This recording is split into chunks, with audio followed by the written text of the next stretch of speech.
What's up, college football fans and Mean Green fans? Sonoy Valente here once again with the Mean Green Show today, joined by Miles and JD. We're going to kind of recap this early signing day period for North Texas, as well as the new coaching hires by Coach Morris, and just kind of get into where we think things might be heading, hopefully sooner than later. But guys, before we get into all that, you already know the drill. If you're a fan of college football, G5 football, consider hitting that like and subscribe button because that's truly all that we talk about.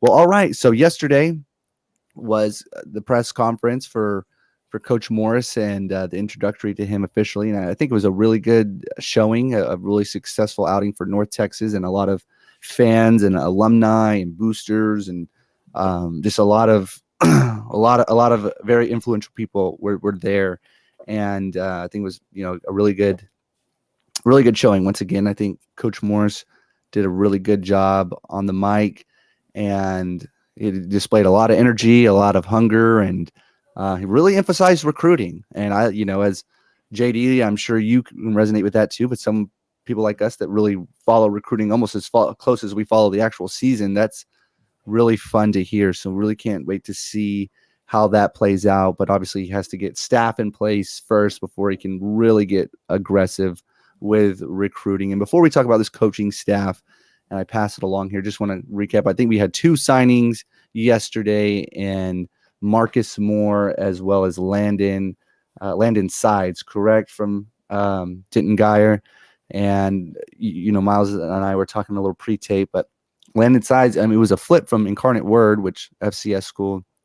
So not that we want to make a living on going head to head over players with FCS schools, but I think Landon Side. I'm really not. I really am not saying this as a North Texas, fan and alumni bias, but I really think he's super underrated. And I think he's going to be a really good pickup. And then obviously Marcus Moore. We know that I believe it was Arizona State that was sniffing around and trying to get him out there. So to fend off a Power Five for a defensive guy, and that's an offensive coach who's it's not even his thing yet.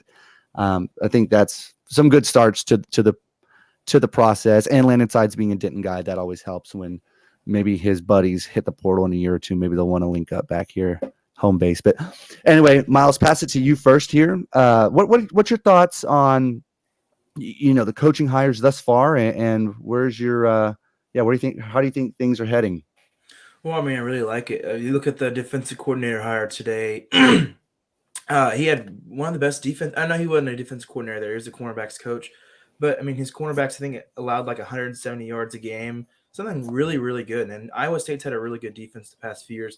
I think it's a really good hire. They look like they're going after a certain guy with a certain scheme. I think he runs a 3-3-5. I know North Texas fans have those nightmares of Troy Reffitt and how he coached that 3-3-5. But overall, it looks like this is going to be a really well-formed staff, especially Gilbert from Texas. I looked at the Texas Forum Board right after he got announced he was going to North Texas, and they were mad. I mean, they did not like it because he was a really good guy with, especially that South Dallas and the overall DFW area. So I mean, it's really there's not a lot of expectations because we don't know what they're going to do in this different role, but at the same time I feel like this is a better step in the right direction. And I know it's not all filled out yet, but so far, I mean, I'm liking the coaching hires. I think they're going to be able to hopefully develop the talent we have in the room right now and bring some guys in. He hired the QB coach from Washington State. I honestly forgot his name, but if they can develop some quarterbacks in here and we can get more development in general with the talent that we have, I think it's a really good football team next year. But there's still a lot of work to be done, especially in recruiting. Sean Brophy is the name you're looking for. But anyway, Yes, yes, I could not think of his last name. I knew his first name. I could not think of his last name. Okay. Yeah, I mean, I think that Eric said kind of from the get go, the talent, the staff was going to be recruiters, Texas based, with emphasis on Texas high school football, and energetic. And I think that's there's a lot of box checked. Like Miles said with the Chris Gilbert hire, I think that's in my opinion, that's a home run. I think that he's a guy that immediately, Gilbert and Morris walk into any high school in South Dallas or DFW for that instance, you're going to get some automatic credibility. And the way we just seen the state's titles play out, DFW, South Dallas, I mean, they're technically running high school football right now in the state of Texas. So that is a unbelievable place to get a recruiting upside or recruiting advantage, I guess you could say, probably the best word. But that was a huge hire. As far as Brophy and Jordan Davis going, I think those are two guys, Eric touched on in the press conference. Those are guys that know the offense, and they're going to be able to come in day one and get Cobbs and Gilbert up to pace. I mean, you look at a guy like Jordan Davis, he's been in this offense for a decade now, so I mean he should know it just as good as anybody. I know maybe some people were critiquing the amount of experience they had. I mean, it wasn't too long ago we hired a wide receiver coach from and a GA from Washington State, and they worked out pretty well. And Joel Filani and Graham Harrell. I mean, Filani was never a wide receivers coach till he came to North Texas, and now he's been to multiple Power 5 stops since then. So I think taking a chance on a young guy like those two guys, I think those are really going to help implement the offense even quicker. And then the Capone hire, I think Iowa State has had one of the best underrated defenses in the country for a couple of years now. Matt Campbell and that staff is just unbelievable. And John Hickok is one of the, I guess, most respected DCs in the country. So Matt learning from him for a few years. And then before that, he was at West Virginia with Tony Gibson, who's the highest paid DC in the country right now. I think he's an unbelievable hire, and excited to see, if he could have just a smidge of the same success they had at Iowa State, it could be make for a pretty quick turnaround. Yes. And do you think Capone and maybe some of these others got others, but we'll be able to pull some guys from their school over to North Texas to maybe fill a few of those spots that we need, whether that be on the defense or the offensive side? I mean, JD, I'll just leave it with you. You think we'll see any of that, or probably not?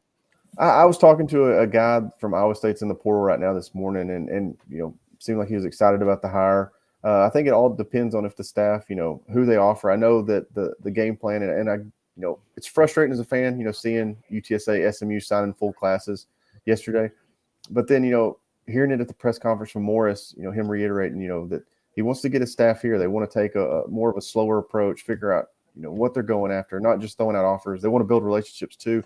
I'm interested to see. I mean, I think this recruiting class may be a little more portal heavy than maybe moving forward. They may go back to more high school kids, but with the way this class has fallen, I wouldn't be surprised if they do try to fill some quick spots to get their top guys in here to fill some voids. And like I said, this team just a couple of days ago hung with a very talented Boise State team. So I don't think it's a complete rebuild, but to get their philosophies and get their schemes going, I think they could, grab some plug and play guys to try to make it a little quicker. Mm-hmm. Your best friend Austin Aune hasn't declared for the draft yet, for what that's worth. But anyway, kind of moving on a little bit. But yeah, so unfortunately, our foes, our future conference foes have really done well in this recruiting cycle thus far, with UTSA being just outside of a top 50 class, being 53rd, and Memphis being 62nd, Tulane being 64th, Temple being 67th, and I'm not sure where SMU is right now, but I pulled that off of Javi Cardenas' Twitter. He tweeted that out. So I'll probably talk a little bit more about that later, about the other guys and their classes, but there's some strong recruiting going on in the new American Conference for sure. One thing I wanted to touch on real quick is a current recruiting battle that I believe is still going on. And Taylor Starling, the cornerback who's committed to Texas State, who picked up late offers from UTSA as well as North Texas. And I don't believe he signed yesterday with Texas State or anybody. I'm looking at his 24/7 page, and it still says he's just a verbal commit.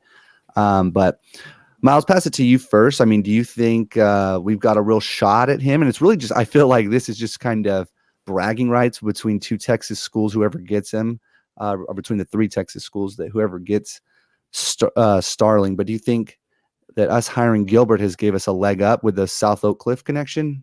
Exactly what I'm about to say. Yeah. I mean, he hadn't signed his, and a lot of people, there was even Peyton Bowen. Did he actually sign his letter of intent? to Oregon? I don't think he did. He might be going to Oklahoma, but anyway, we got to keep we can Okay, go on well, and on. yeah. But there's a lot of people that haven't really signed their letters of intent, and I think with Gilbert's hire, I think he might wait it out. And if he does wait it out, that's a big pickup because that was Texas State's one of their bigger commits in the past. I think in their all time in 24/7.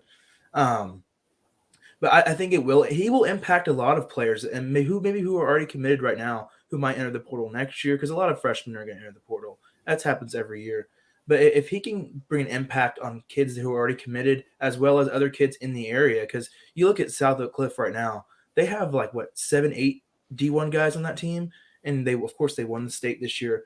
But if we can retain some of those guys that did decommit earlier in the year with him having that connection, I think that's huge. And getting another guy like, I know this is a long shot hire, but someone like a Marcus Trice, who's at SFA right now, someone who can who has the connections here in Texas to be able to bring in that cornerback position or linebacker, because those are the only vacancies we have. I'm pretty sure, correct?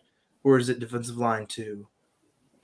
I think it's D line, linebacker, and then depending on where Capone will, because he was a corners coach at Iowa State, but then safeties coach for that. So it just depends where they place him at and stuff, what position group he goes with. So there's most of the defense is still open. So I think landing another guy that has this high school connection could really help, and it could really impact our recruiting that has been falling off the past few years. But I think it was already a great hire from the start. The reaction that everybody had. So getting a guy like him, he's very quick.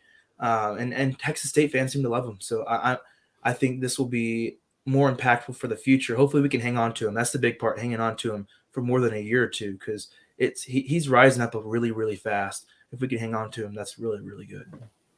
And I think to go along with that, I know that there was at least one guy that reached out to me that we'd offered that was ready to commit, but I think Morris and them kind of pushed him off and said like, hey, we want to come visit, build a relationship, because I think Morris really understands the emphasis, or puts emphasis on building relationship, like making sure these guys actually want to commit as opposed to just taking an offer. And because it seems like those are the guys that hit the portal the first semester they're here because they didn't get playing time, they don't like their position coach. So I do respect that. I mean, there was probably a handful of guys that Morris and them probably could have added this deal, and then but if half those kids hit the portal within 12 months, is it worth it? And I don't think they thought it was. So I do like our chances with the South Oak Cliff kids, because we already had 2 committed. Add that in with Gilbert being added, I think we've got a leg up on the competition, I guess you could say. I think it will eventually come down to us and UTSA, but I think from everything I've been told, once the staff gets here, there'll be more recruiting staff this time. It will be the number of guys we'll have on staff will be closer to a Power 5 type operation as far as recruiting assistants, recruiting scouts and stuff, where we have been kind of shorthanded in the past. I think come January, it's going to be all hands on deck when these official visits come, and it's pretty exciting stuff, especially a guy like me who's covered recruiting in years past, where it's been kind of boring on official visits, and you don't. I think it's. I'm kind of excited to see what happens. I think Morse said yesterday the portal visits open next week. Is that what he said, or is that January 1st? I think he was responding to your question, Sonoy. I don't know. Yeah, I think the 4th is the 4th. Yeah, I believe that's the days. Okay, that makes sense. I was just trying to think because he said something yesterday about the transfer portal kids getting visits here. I didn't know which date that was. I forgot what he said. Yep. Yeah. Well, all right, guys. Thank you so much for jumping on. Anything else we need to touch on before we hop off? Coach Morris is an awesome guy. I can tell you that now. He came up he to every captured your heart, Miles. Oh yeah. He to me, it just seemed like he was super genuine. He didn't read off a piece of paper. I mean, I know that some people on the board were giving him a heck because he said ACC instead of AAC, and I'm like, I don't give a crap. The guy never looked at his paper. He was genuine. He talked, and he had energy, and it was like authentic to me. Like it was like, some guys get up there, and I'm not going to throw him under the bus, but I am. Joey McGuire doing the whole Raider power thing. Like, to me, some of that time it just comes off as like corny and cheesy. Mm-hmm. Morris, to me, I mean, he seemed like he's genuinely excited. And I mean, if he's faking it, then he's a hell of a salesman. So he should be good in recruiting. But I think to me, it came off as super genuine, and it got me even more excited for what the future entails. Yep, it's gonna be interesting. We'll see. We got to get Brett on here to see what his thoughts are on him. He's always quick to not get excited. So love to hear it out. But all right, guys. Well, thank you so much, and as always, go Mean Green. Go Mean Green. Go Mean Green.